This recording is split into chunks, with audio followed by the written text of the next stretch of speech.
if you're the pleasing type, which is your whole strategy in life is pleasing other people, getting them to like you, which is, a quality that a lot of people have, men and women, right?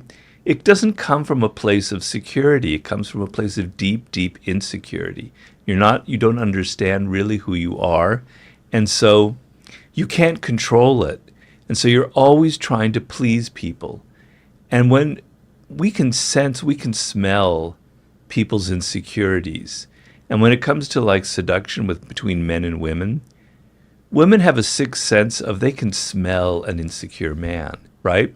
And they can smell it in you. And they can smell it in all kinds of ways. And trying so hard to please and trying so hard to be nice secretly indicates that you're actually very weak inside, and it's very much a turnoff. It's very anti-seductive. And so you want to be nice, but you want to be strategic about it. You want to know, sometimes I don't want to be nice. Sometimes I want to create boundaries. Sometimes I want to pull back. I want to play the coquette. I want the woman to know she can't take me for granted, right? I'm not interested in her. The moment you show her that you're not interested in her, she's going to be much more interested in you. You're willing to play a little bit that tough part of it.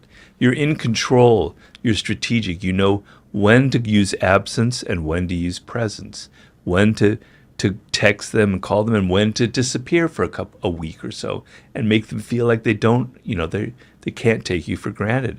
So know when to be nice, and you can use it to effect, but you also know when I don't want to be nice in this world. And that pertains to all sorts of situations in negotiation, etc. If you're always so nice in business, you're going to be you're not going to survive very long.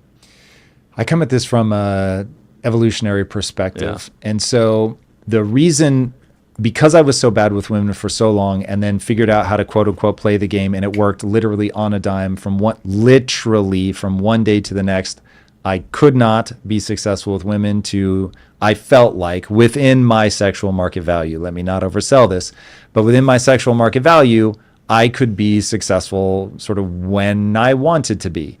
And it was such a set of rules that I was following that I actually had to laugh out loud. I was like, I cannot believe it took me this long to just figure out that, I have to present myself a certain way, that you don't want to go for the clothes right away, that this is about a strategic revealing of your personality. It's about understanding what's going to get them exciting. You might hate this description, but it's marketing. Once you understand that you're a brand, you have to establish what your brand means. You have to make them feel some kind of way about you. The way that you're establishing your brand better be real. And one of the things I'm sure we'll talk about today is I take all of this. I've been married to the same woman for 21 years. We've been together for 23. To me, that we had to seduce each other in the beginning.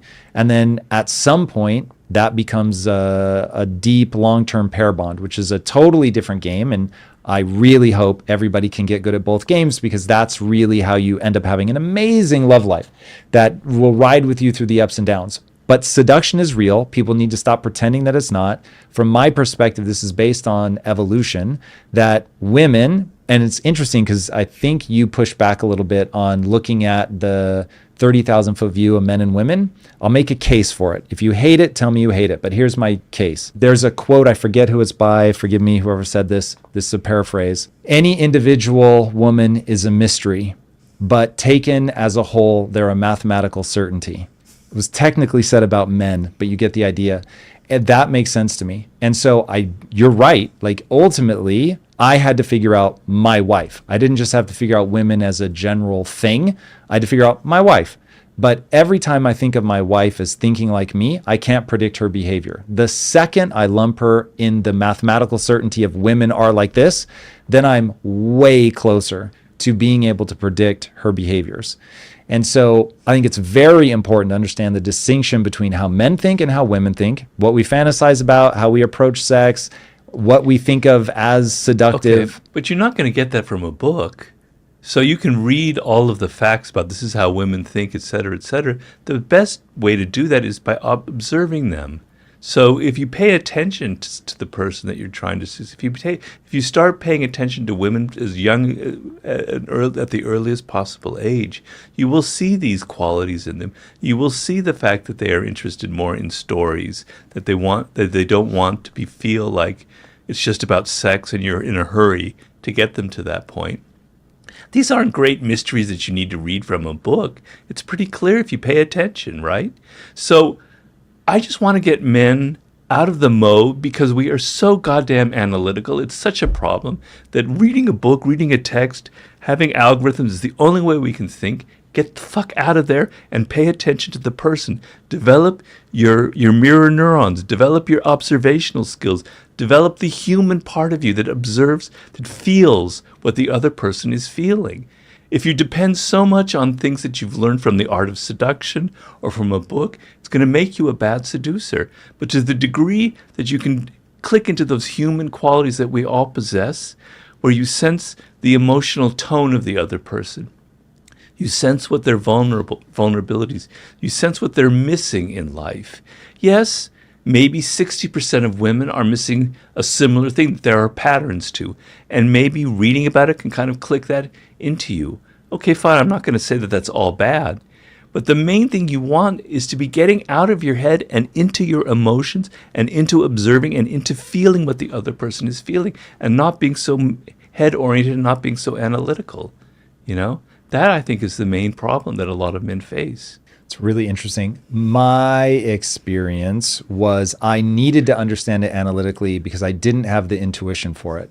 And it may be that I just didn't look. I don't believe people are born with intuition. I think that it develops over time. So for whatever weird reason, the intuition I developed was that if I wrote poetry and showed up with flowers on the first date, which I actually did multiple times, that would get me somewhere, and it did not get me anywhere. I was actually once, this is where you ask any kids listening in the car you turn the radio down, whatever. But this is a true story. I was in bed with a woman. We were getting naked. We were rounding third base, and I managed to mess that up because I displayed what I will call, at a moment where I should have been confident and masculine. You might hate that word, but I displayed what I will now, God, I don't even like saying this out loud, but it's true. I displayed a more feminine trait and was like, let's not go any farther unless this means something, which isn't what I was feeling. Those exact words, which isn't what I was feeling. Well, it was what I thought she wanted to hear, and it was not, and it put the brakes on the whole situation. Well, it's very easy to explain why that would happen, because that makes her think that, oh, maybe he's not so into it. Maybe I'm not that attractive. Women secretly want to feel that you desire them, that she is so attractive that you're going to lose control. And you didn't lose control in that moment, and you blew it. You fucked it up. Mm-hmm. So it's very obvious why that didn't work. Yeah. Obvious to you now. Where were you back then, Robert Greene? Because I still want to punch myself in the mouth for that entire evening. Well, so yeah, lesson learned. We've all made mistakes like that, though. Yeah, I'm going to guess that one's pretty bad. So what I had to really begin to understand was what women actually were going to respond to, and not the terrible assumptions that I had built up in my mind. Yeah. And what I began to realize is that there are things that women want that they're not the same as what I want. And so when I started realizing, okay, making that person like what you just said, you're losing control. And that's where I think you get like the billionaire archetype of, okay, this is somebody that has everything that is normally this. You actually talk about this in your book. You say normally men get completely lost in what I think you refer to as masculine pursuits. How often are you checking your credit score, afraid of identity theft or account breaches? We all use the internet every single day for important things like personal banking and remote work. So why not protect yourself with our sponsor, Aura? Aura is an all-in-one cybersecurity service that keeps you safe online. Aura identifies data brokers exposing your info and submits opt-out requests on your behalf. Aura also monitors your credit, tracks your passwords for data breaches, and secures your online activity with VPN and anti-malware protection. You can try Aura for free for 2 weeks by clicking the link in the description or scanning the QR code. And so I read that to mean hyper pursuit in business, being myopically focused on something, working yourself to death, which certainly resonates with the life my wife is living right now, where I work an obscene amount. Now, if you ask my wife, what does she want? She'll say quality time, which is another way of saying, I want this person who's made a ton of money, who's at the top of the business heap. I want him to stop all of that because I'm so irresistible that he's only going to pay attention to me. And the way that makes her feel when I'm just completely focused on her, I'm not touching my phone, my mind isn't wandering, I am locked in on her. I'm making her feel physically attractive. I'm making her feel the truth, which is she is my mental equal, like all of that, that she's a woman I have to contend with, that she's captured my imagination, that she has taken this wild stallion as evidenced in, and I don't mean Stallion Studley, I just mean this unbroken colt that is, off running in the world of business. She's gotten a saddle on me, slowed me down, got me to pay attention to her. I mean, this is the Beauty and the Beast mythology where she is so special that she has been able to capture the attention of the person who's never had their attention captured before. Now, I've never thought about this before. I've only ever told my wife that I love you. I've never told that to another woman because I was never in love before. So for my wife, it really was the what in literary circles they call, in erotic literary circles, they call the magic hoo-ha. So for my wife, she was the only one that was able to break me out of that. She's the only person that's ever got me to slow down on my ambition, to pay attention to her. And once I could see it from not just my wife's perspective, but the general, that's what women are looking for perspective. And I was like, oh, wow. Like I really get now why she wants my attention, that isn't something I should be frustrated by. That, yeah, this is, even now, 23 years in, it's a seductive tool that I can play, which is you've completely captured my attention. Like if I see my wife and she's looking good, I'm going to stop whatever I'm doing and tell her and make sure she knows and feels it viscerally. And all of that required me to understand just the psychology of the whole situation. Mm-hmm. I have no problem with that. Is this something that I seem to have disagreed with? No, not at all. Okay. That's just me appealing to the nice guys out there of I get you either it may be insecurity, which mine was certainly driven by that, or you may think it's a winning strategy. I get that, but it isn't. Well, one thing that I think is very seductive that I can point out here, and it has a little bit to do with what you're saying, is what I call generosity. Generosity is a very powerful seductive quality. It doesn't mean money, as you might necessarily assume. It can mean money, but it means that you're generous with your attention. You're generous with what you're giving to the other person, right? So, the main thing for a man we tend to be very linear focused, mono focused on this one thing, and there's an evolutionary reason for that. For tens of thousands of years hunting, we had to just focus on one thing. Women were focusing on many different things at the same time. They could multitask. We can't. So getting out of that mono rail that you're in with your attention and being able to give to the other person and give them attention, and in the initial phases shower them with the attention that they're not getting from other people, although you can go a little too far with that. So sometimes you have to step back and kind of be absent for a little bit so they don't feel like you're not like a stalker. You're not like, it doesn't come from an insecure place. You're in control of it. But the sense of being generous with your personality, with the time, with the attention you get is incredibly, incredibly seductive. The sense that you're not generous and stingy with money, you take them to a cheap restaurant, you ask them to pay, you're kind of, that's a sign that you're not generous in general. So maybe that's part of the billionaire appeal, where you assume that person's going to be very generous, at least with their money. So the sense of being closed inside yourself and stingy and not wanting to give to the other person, give of your time, your attention, your money, all these other things, that is deeply, deeply anti-seductive. What do you think that we're living in a time right now that is complicated in a negative way by changing gender norms?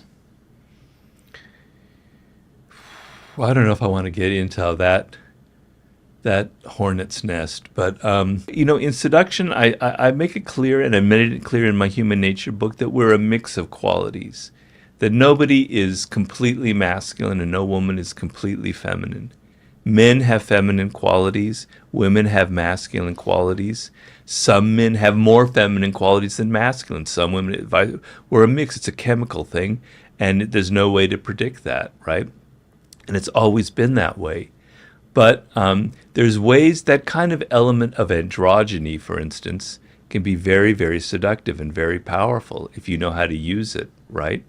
So I'm not going to say that that's overly complicating things. In fact, the sense of kind of crossing boundaries with gender is actually a sign of some of the periods in history where things were the most open to seduction. So for centuries, women could not seduce men. And I can delineate that period. I mean, going through all throughout ancient history, and I talk about it in my new book. Because to be interested in a woman so much that you wanted to give them attention and time meant that you were feminine, right? And the men were masculine. They were warriors, et cetera, et cetera. They weren't interested in the inner worlds of women. Women were there to clean the house and to make babies, essentially. So seduction was not something that really existed in the ancient world, except with some exceptions like Cleopatra, et cetera. So the idea that you're interested in a woman and in her world is already admitting that there's a feminine element within you. And so I look at moments in history, and I just wrote about this, like in the Middle Ages, where our whole notion of love came from, at least the Western notion. Or you look in the 18th century, the grand epic of seduction with Casanova and all those characters. You look at the 1920s in America and in Europe, a period of incredible sexual energy, freedom, and seduction. These were periods where there was a lot of androgyny going on.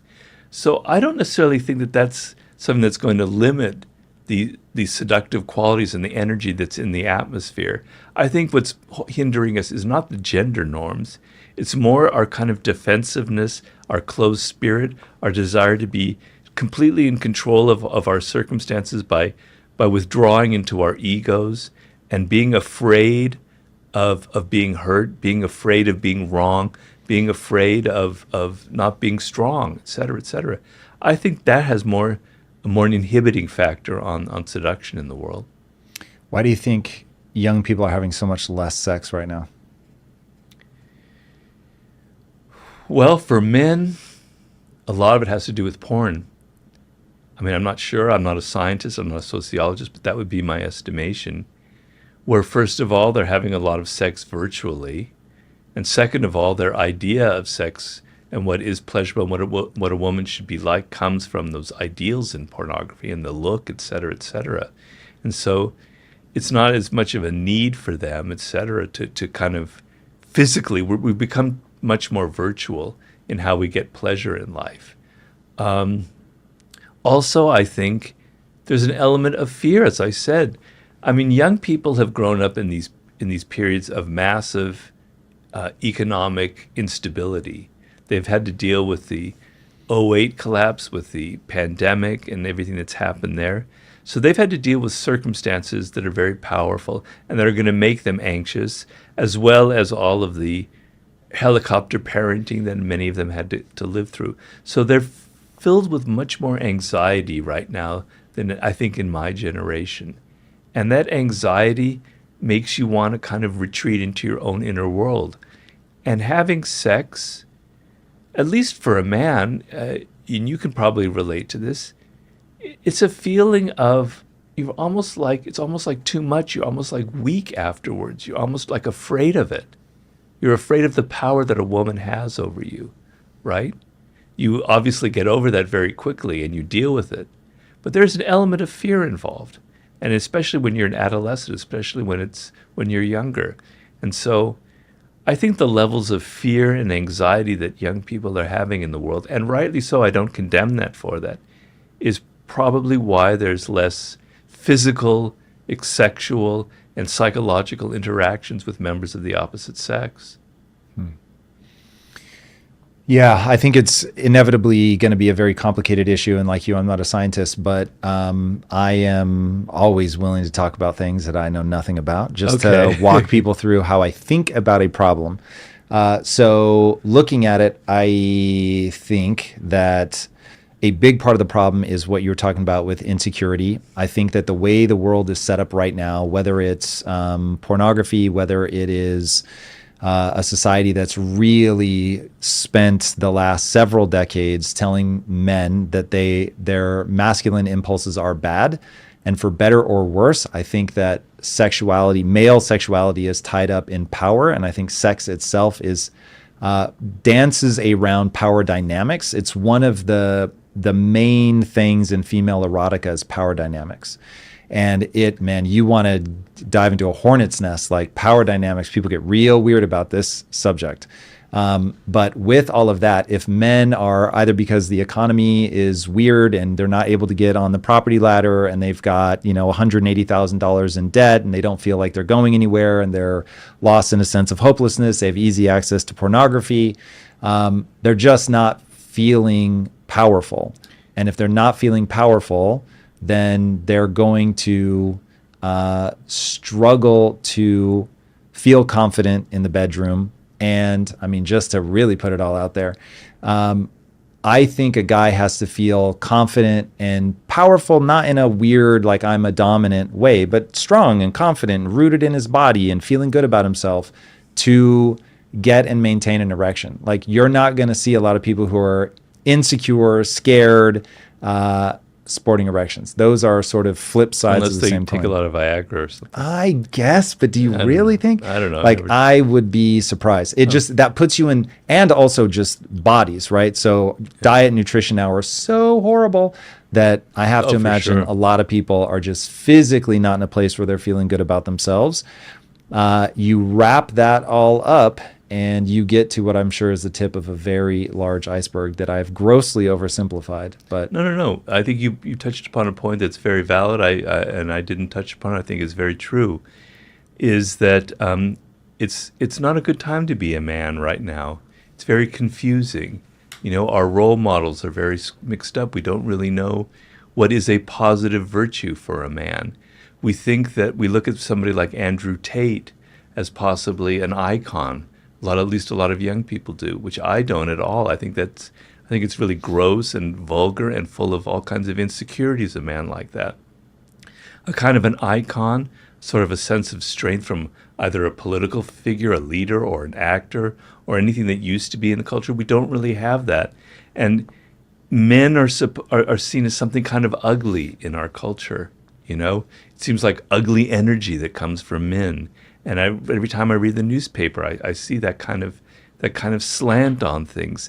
Anytime a man is sort of revealing a kind of atavistic trait of being kind of dominant and strong, ugly. Oh, he's awful. He's primitive. He's not, et cetera, et cetera. And so it's very, very confusing. And I remember being a young man myself. Growing up, I'm such an old person that I can remember like the late 60s. And it was kind of confusing then. And I was struggling. And I had a good role model with my father. He was very gentle, but he was also quite masculine, etc. And I remember being confused about it and kind of straining and trying to find a proper masculine role model. And it was a struggle. And I found it sometimes with my teachers, my professors in school, and other people I later gravitated to. But the sense of, this is what it means to be a man. These are good qualities. The quality of being a leader, of being strong, of even being kind of dominant and being able to dominate a group and dominate a room, or to be so powerful that your voice can carry. These are all positive traits. We wouldn't be here right now, Tom, talking, you and I, if men didn't have those traits, right? If they didn't have the courage to face, enemies with spears, et cetera, et cetera. These are all positive qualities that just have to be channeled in socially productive ways, which is what an Andrew Tate doesn't do. But if only we could craft a Frankenstein monster of what an ideal male figure would be like, it would be very, very helpful for young men. And I don't mean to craft it in a fantasy way. It would be great if there were really people like that, in this world today. So, to me, a masculine quality is a kind of inner strength. A confidence that doesn't need to yell, it doesn't need to scream, it doesn't need to bully people. It's just so strong that people are attracted to it, and it emanates, it radiates itself, and people can feel it, so you don't have to yell at someone. I remember when I was on the board of directors of American Apparel, and the CEO, who we ended up firing, he was a good friend of mine. He's brilliant in some things, but he was yelling at people left, right, and center. He thought that's what power is. That's what being masculine is. And I thought it just showed incredible weakness. The ability to set an example, to tell people this is how you should be by how I'm behaving, etc. Taking responsibility, that's a masculine quality, not blaming other people. We need to redefine what it means to be masculine and what are the positive aspects of it. I think is very, very critical for our culture. Talk to me about aggression. I think men should have a gear that is aggressive. Should be a gear. I don't think they should live there. What do you think? Completely. I mean, and my wife can attest to this. I'm an insanely competitive person, right? To the degree that it's almost maybe unhealthy.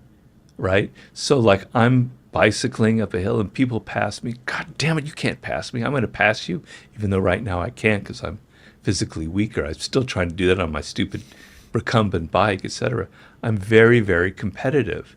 And that competitive energy, I think a lot of men have. It's what directs us towards sports, and I'm a sports addict, etc. Being competitive is allied with being ambitious. And getting back to seduction, a man who seems ambitious is very, very seductive. And having no ambition is very unmasculine and very anti-seductive. But we see the word ambition as being kind of ugly, as if it's like egocentric, as if it's selfish. But damn it, this world was built by people who are ambitious.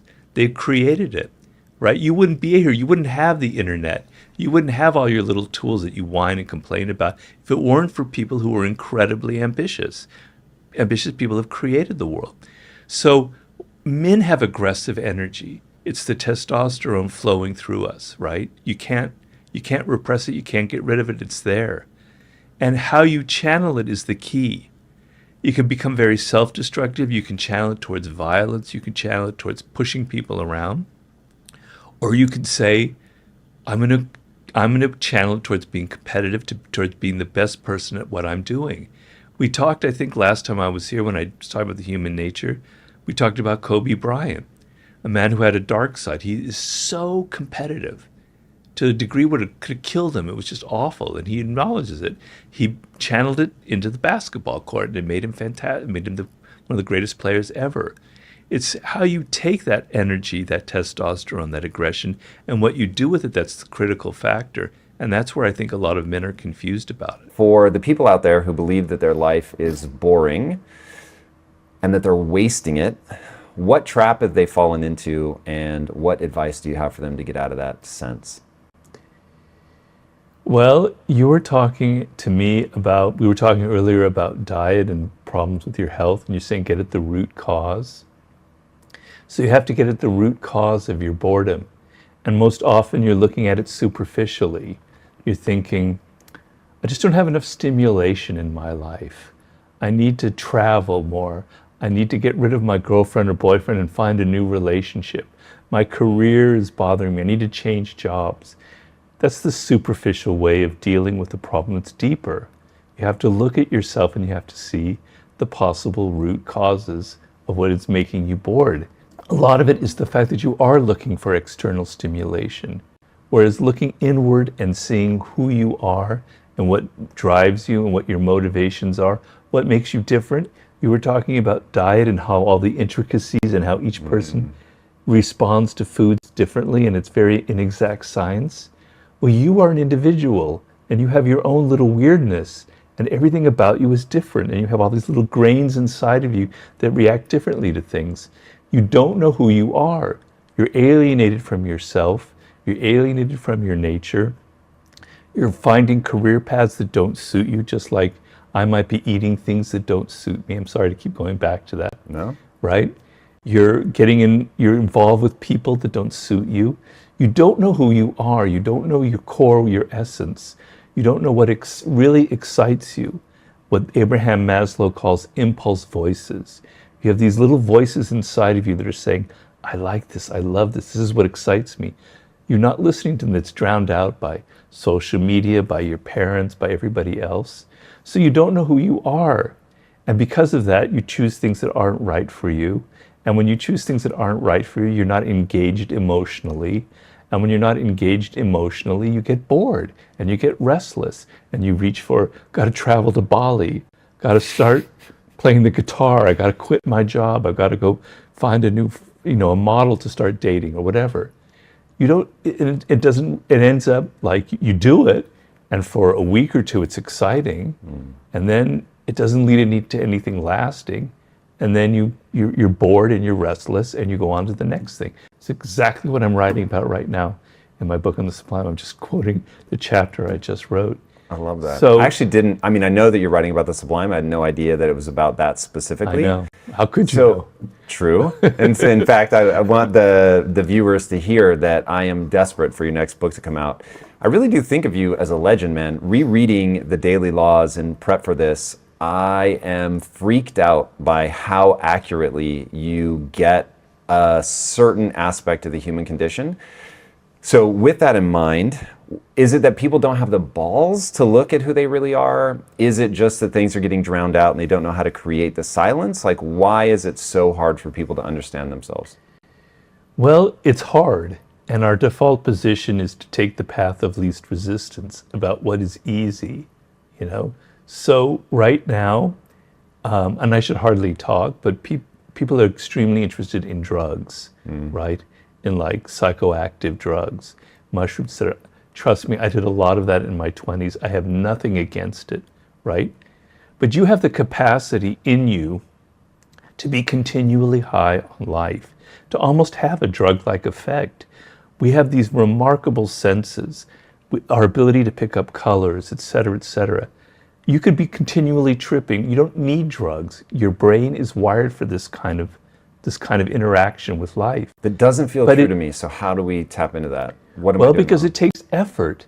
Whereas popping a pill, whereas just doing the easy thing, whereas looking at yourself and introspecting requires effort and it requires pain, right? Because when I look at myself, as I do with my meditation every morning, God, Robert, you've got a lot of problems, man. Why do these thoughts keep popping up? You think you're so great, but you're not so great. Your mind is veering towards these petty issues. Let's work on this, right? So my meditation this very morning, I was thinking, my problem, Robert, is you don't let go. You've got to let go. And I just kept repeating myself, let go, let go, let go. Every time a thought came in, I was like, all right, let go of it, okay? But it's painful because you realize what your blocks are, what your limitations are, what you're doing wrong. We don't want to face ourselves. It's so much easier to look externally, to look out in the world, to find a guru or a coach who will help you, to find a book that will help you, to find a drug that will help you, to find to go on online porn, anything, as opposed to looking inward and seeing who you really are. Yeah, so looking inward and seeing who you are is definitely heavy. It's definitely hard. It is also, I would say, the thing that leads most assuredly to success. Now, the reason that I say that is I have found that by acknowledging my own pettinesses, my insecurities, all of that, I can better understand other people. When I can better understand other people, I can better navigate the world. Yeah. So the method that I use to figure that out is when I feel something uncomfortable, I distrust my emotions, so I don't just think, oh, I have an emotion, I should enact it. I'm like, that may have a dark underbelly. I want to understand. My wife and I were arguing, and she says something that just makes me so pissed off. And I'm like, what the fuck? How dare you? Like, I cannot believe that you would say whatever it is that she said. And what I learned early in our marriage was anytime I had that impulse, she had tripped an insecurity of mine. Right. But if I didn't know that I was insecure about it, I would get the surface level emotion. It felt so real. It just felt like she had said something she shouldn't say. Right. And I would never take the time to figure out why shouldn't she say that. And so the emotion gave me righteous indignation. I would push back on, hey, why'd you say that?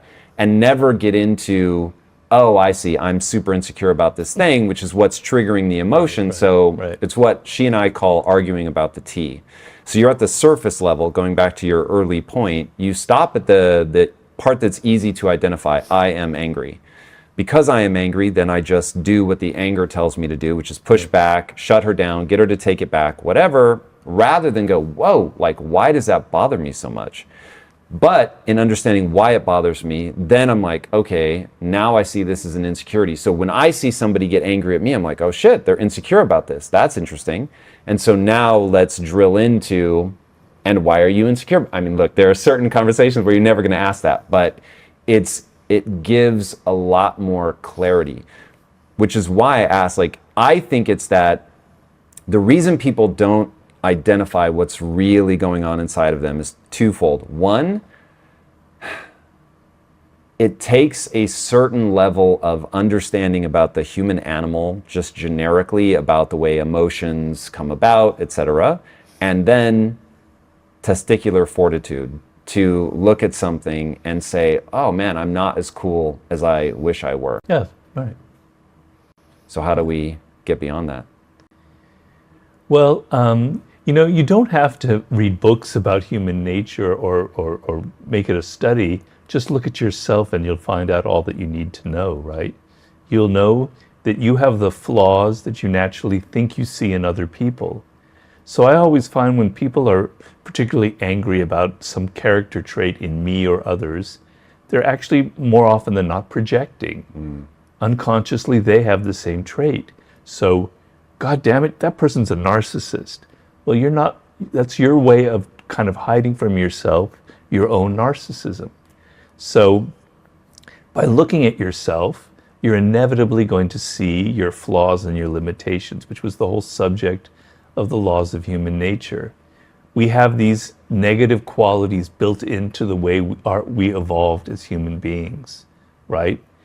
We evolved 1 million years ago under circumstances that are completely different now, that don't have any relationship, that aren't functional to the high-tech worlds that we live in. And so we have a lot of qualities that constantly create problems for ourselves, okay? You think that it's other people that have these problems. You think other people are aggressive, other people are passive-aggressive, other people are self-absorbed. No, you have all of these traits as well, okay? So it's painful, right? And if you know one thing about human beings, if there could be one law about human behavior, and it's true, I suppose, of every animal, we avoid anything painful and we veer toward what is pleasurable or easy, okay? So how do you overcome that? That's your $1 million question that you're asking. Sometimes you have to hit rock bottom. Sometimes you have to go, nothing is working in my life. I'm miserable, I'm depressed, my career isn't going in the right way. Okay, maybe I'm the source of it. And when you hit rock bottom, you're willing to take anything. The pain of looking at yourself isn't maybe as bad as the hole that you've dug yourself into, okay? The other way is, you don't necessarily have to hit rock bottom, but you are really motivated to change your life, right? You're ambitious. You want to be successful. You want to have some degree of power. We're a social animal. You want to get along with people. You want to know how to navigate these complicated social environments that we inhabit, right? And so it's not working for me right now. I'm getting in my own way, okay? So I have to step back and I have to look at myself and I have to study who I am and I have to do some heavy work on myself. Now, nobody says that's easy. If it were easy, everybody would be doing it and we'd be living in paradise, but we obviously don't, right? Do you think it's an intellectual level that people have to be at in order to do that? Or is there a process that people can run to figure this out? I'm a big believer that intellect is vastly overrated, that we are emotional animals. The problem is emotional. I hate to keep saying it, but I'm about to be giving a talk in a few weeks, and this is exactly what I'm giving my talk about, which is you have to change your orientation, right? Your problem is emotional, not intellectual. Our first when we're having a problem, our first, because what I'm giving a talk about is how to deal with change in the world. Whenever we think that we don't understand something or we're having a problem, we think that knowledge is the answer. We have to accumulate more knowledge. It's intellectual. We have to know more data. We have to read studies. We have to understand these things better. The problem is emotional. The reason you can't deal with change, or you're not looking at yourself, is you have emotional blocks. You're full of fear. Now, And we're turning away from the emotion?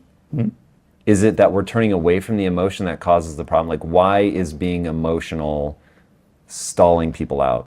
It's not being emotional that's stalling people out. It's the kind of emotions that are kind of blocking you. So there are emotions that are very positive, like confidence, like boldness, like fearlessness, like openness to experience, adventurousness. These are all brilliant, expansive emotions. I contrast expansive emotions with constricting emotions. Ego, pettiness, fear, impatience that close you down and narrow the scope of what you're willing to try out. Okay? So fear, I compare it to a tree. Fear is the root of all of this. And at the branches, we find impatience, we find ego, we Is find... all of this the human condition, or the fear of change, or the inability to change? Well, we are anxious creatures by nature. It's kind of built into our system as well. And so we're kind of primed to feel fear, etc. But these things are subtle. So you're not aware that fear is the source of your problems, right? Because you're not attuned to who you are. You think that it's because I don't know enough about the world, or other people are blocking me, or I didn't get a good enough education, blah, blah, blah, blah, blah, right? It's hard to see the effects of fear because it's very subtle. It's going to block you in ways that you're never really aware. It's like this kind of poisonous gas that you can't see, and it's seeping into you. So getting back to when I'm talking about how you